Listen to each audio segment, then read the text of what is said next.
Agora a gente vai falar sobre o trânsito em São Paulo, né, gente? Numa manhã chuvosa como essa, muita gente que saiu de casa acabou aí enfrentando trânsito pesadíssimo para chegar no trabalho, no compromisso que tinha agora pela manhã. E isso deve continuar ao longo da tarde, né? E aí a gente percebe também, com esse número gigantesco de carros nas ruas, o número de infrações aumentando assustadoramente. Não só o número de infrações, mas o valor a ser pago por elas. Confira nesse VT.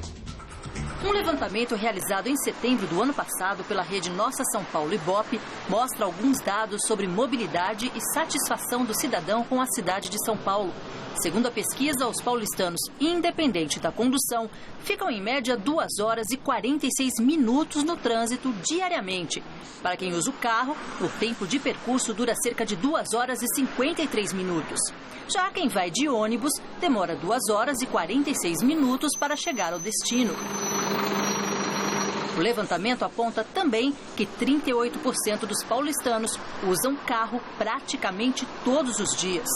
Diante deste cenário, o Revista da Cidade fala sobre o aumento dos valores das multas, carteira de habilitação e outras questões sobre legislação de trânsito. E se você tiver alguma pergunta, pode mandar pra gente, revistadacidade@tvgazeta.com.br. Pode participar também pelo Twitter, @revistadacidade. Para falar sobre esses assuntos, eu estou recebendo no estúdio hoje Henrique Serafim Gomes, que é advogado especialista em direito de trânsito. Seja bem-vindo, tudo bem? Obrigado, tudo bem, Regiane? Tudo jóia. Bom, a gente viu também nessa pesquisa que 70% dos paulistanos consideram o trânsito de São Paulo péssimo, né? De ruim para péssimo. Afinal de contas, ficar mais de 2 horas todos os dias dentro de um ônibus ou dentro de um carro não é um cenário desejado para ninguém, né? Para ninguém. Como é que a gente pode tentar melhorar essa condição do trânsito aqui em São Paulo? Para que a gente perca menos tempo na vida e consiga investir esse pouco tempo que sobra depois que a gente sai do trabalho em coisas que realmente interessam? Eu acho que a maior questão é investimento em infraestrutura, né? Eu acho que a cidade de São Paulo vem crescendo muito e não vai parar, né? E há pouco investimento na infraestrutura de São Paulo. Como é que você vê esse investimento das ciclovias que está sendo feito agora? Você acha que é uma solução cabível para uma cidade desse tamanho? Não, eu não acredito, porque eu acho que as ciclovias tinham que ser criadas espaços para ciclovias e não tirar espaços de veículos. Né? Nós temos que criar espaços, né? O que está se fazendo é substituindo, diminuindo o espaço do veículo, da moto, dos ônibus, para se criar muitas ciclovias nas avenidas. Então, não é a solução. Nós temos que criar espaço. Não tenta tirar espaço de um para ceder para outro. Estrangula um para dar para outro. Isso. Aí São Paulo foi feito para os ônibus primeiro, as faixas de ônibus, né, estrangular os veículos, agora as ciclovias.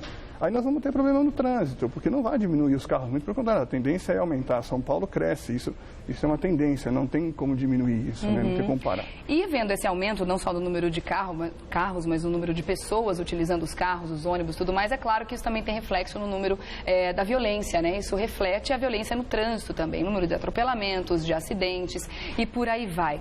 A gente também tem percebido uma diferença na forma de se tirar carta hoje em dia. Existem algumas novidades, né? Que novidades são essas? Como é que a gente pode comentar A tendência é sempre aumentar o número de horas, né? Para que as pessoas, quando passarem a dirigir, tenham mais prática em relação, né, no volante. Hoje tem aulas noturnas, que antigamente não existia, para as pessoas também aprenderem a dirigir durante a noite, né? Perder esse medo da noite e tal. Embora eu não acredito que seja a grande solução você criar mais horas. Eu acho que o nosso problema no trânsito, como você diz aí, a violência, não é a falta da prática. Eu acho que é a falta da educação das pessoas. Eu acho que aquelas pessoas que se consideram muito práticas, muito boas, acabam sendo os maiores infratores. São as que mais infringem a lei. Então eu acho que o maior problema nosso é a impunidade. As pessoas não têm medo da punição, seja ela criminal, porque não existe hoje punição criminal, né, no Brasil, no nosso Código de Trânsito, que é um problema que eu considero, né? Hoje você dirigir sem habilitação, dirigir com habilitação suspensa ou cassada, não é crime, como é crime em qualquer país, né? Fora, Estados Unidos, você dirigir com habilitação. Que se diga mais sério por aí, né? Isso, que se diga mais sério. Então, até esse aumento das multas que foi citado, muitas vezes o Brasil se baseia nesses países, né?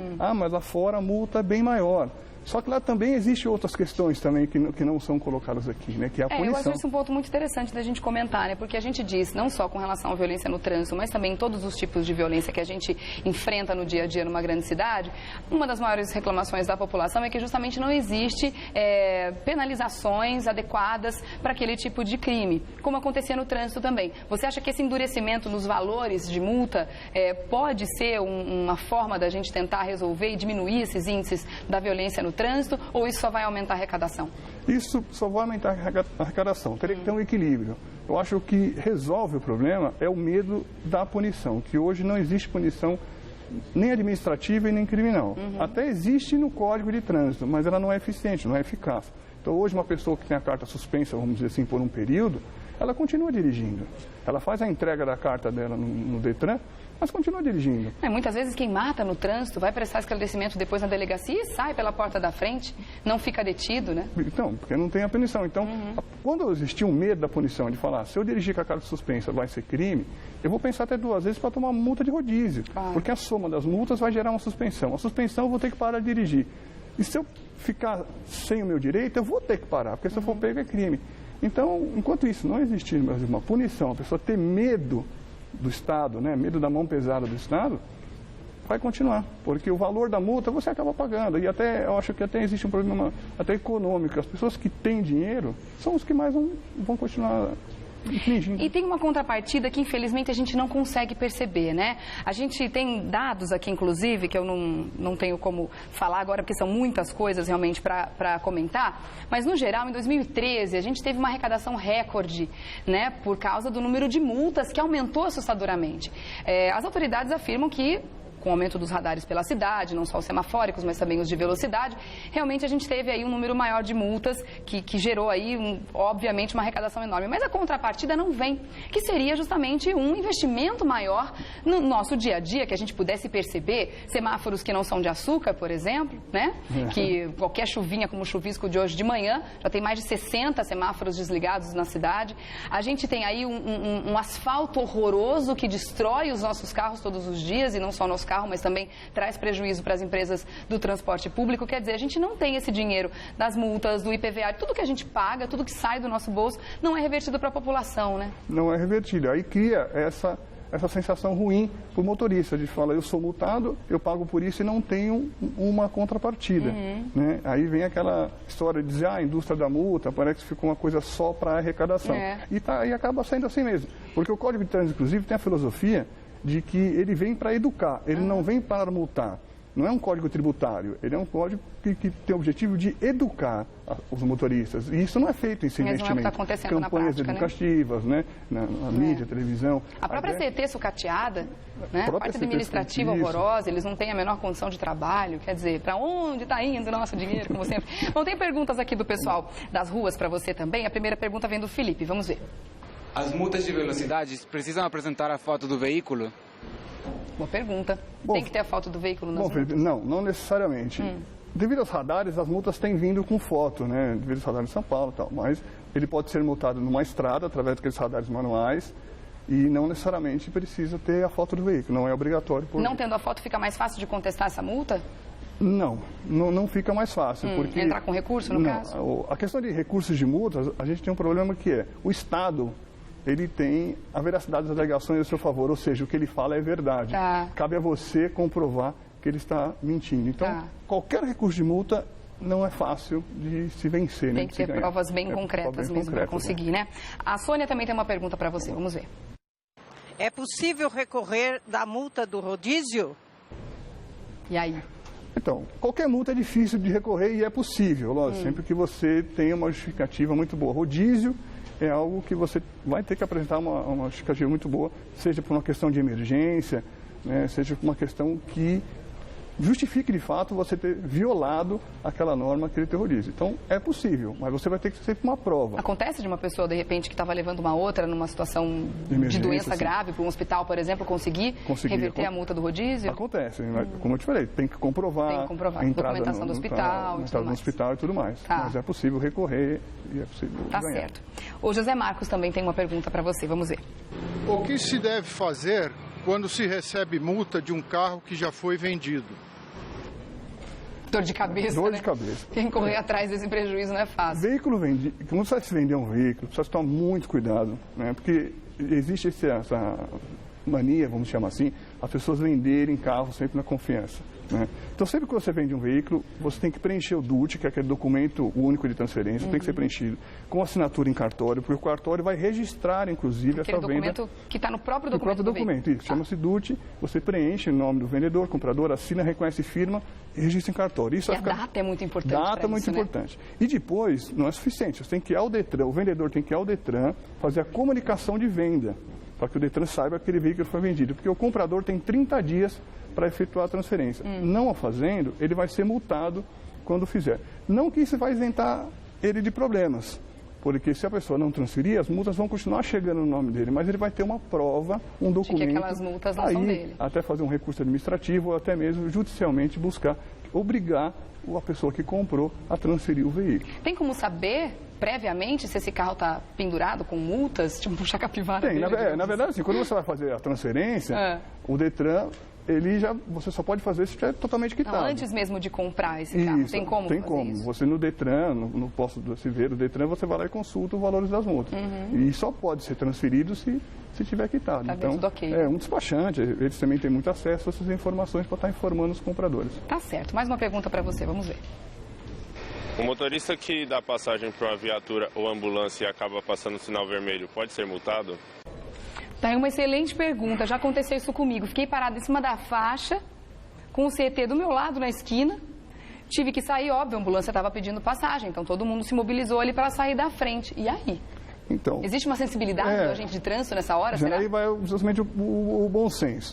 Mas se ele for multado, ele vai ter um problema, porque, como eu disse, qualquer multa tem que ser comprovada. Aí eu te pergunto, como é que você vai provar que naquele momento você Passou deu uma ambulância passagem para uma ambulância? Né? É. Então, realmente, é muito difícil se for multado por radar. Normalmente, obviamente, eu acho que o agente de não trânsito faria vai ter isso, né? um bom senso, mas se for por radar, que muitas vezes tem sensores de radar em semáforo, se ele ultrapassar, for multado, ele vai ter uma grande dificuldade de comprovar que ele deu passagem para uma ambulância. Pede para o passageiro, para quem está do lado, tirar uma foto na hora, fazer um filminho, dar um jeito de botar a Documenta data isso. ali, ó, essa hora tal, do dia tal. Pega o nome do paciente, precisa testemunha. É difícil, não é fácil. Recurso de multa não é uma tarefa fácil para os motoristas. É, mas se na verdade o semáforo fotografou o carro que passou o sinal vermelho, também fotografou a ambulância. Eu posso pedir isso não também? necessariamente, essa documentação? às vezes a posição, né, na hora que você acaba passando, a ambulância ainda, às vezes nem chegou ainda, você está ouvindo aquele barulho. Mas ele não é rápido o suficiente para tirar duas fotos do carro e da ambulância o radar na é muito sequência. próximo da placa do veículo. Né? Então muitas vezes você não vai conseguir, vai vir só o seu mesmo. Tá. Né? Então, não é para não dar passagem por causa disso, hein, gente? Na verdade, assim, tem que tomar cuidado, tem passagem, né, mas tomar cuidado. Tá certo. Mais uma pergunta para você, vamos ver. Sempre é necessário fazer boletim de ocorrência em caso de acidente de trânsito? Em caso de acidente de trânsito, é sempre bom fazer boletim de ocorrência, principalmente se houve danos materiais, né? Se você tem o objetivo de um dia buscar recuperar o seu dano material, você vai ter que fazer um boletim de ocorrência para que isso seja registrado. Né? Se tiver vítima, então, também. E, principalmente, isso é muito importante, colisão com motocicletas. Tá. Porque a legislação considera atropelamento, não considera colisão de veículos. Então, quando você colide com uma moto, é considerado atropelamento. Tá. Então, todo motorista que colide com uma moto tem que fazer boletim de ocorrência, independente se ele foi culpado ou não, se ele teve prejuízo material ou não. Porque depois ele pode ser acionado pela vítima por lesões corporais. É importante fazer o boletim. Então, Sempre por mais que muito você tenha um importante. bom entendimento com a outra parte na hora, muitas vezes as pessoas só trocam telefones, acabam indo para Isso. casa e não fazem a formalização do documento, que na verdade é uma proteção para ambas as partes. Para ambas as partes, porque amanhã você vai querer buscar o seu dano material, se não tiver o boletim de ocorrência, ficou difícil de você Até para acionar recuperar. seguro, essas coisas Acionar precisam do seguro, boletim, né? Acionar seguro, principalmente. Tá certo. Deixa eu agradecer então o Henrique Serafim Gomes, advogado especialista em direito de trânsito, esteve aqui com a gente hoje, nos ajudando em algumas questões relativas ao nosso dia a dia aqui em São Paulo, o dia a dia esse, que não é fácil, e a gente precisa tornar aí com a nossa conscientização, com a educação no trânsito, com as coisas que muitas pessoas sabem o que fazer, mas insistem em fazer o contrário, colocar tudo isso em prática, a gente tem um trânsito muito mais gentil e uma convivência muito mais amigável no dia a dia, né? Essa é a ideia, a gente tem um trânsito mais gentil, que está todo mundo na mesma todo na mundo mesma no mesmo balada, barco. né? É. Então, vamos dar passagem, né? Vamos ser educados, vamos respeitar as pessoas, os pedestres, porque está todo mundo no mesmo ambiente, não tem por que ficar sendo grosso, mal educado, né? É verdade, tá certo. Obrigada. Eu que agradeço. Pelos seus esclarecimentos. Até uma próxima Obrigado. aqui no Revista, viu? Um ótimo dia.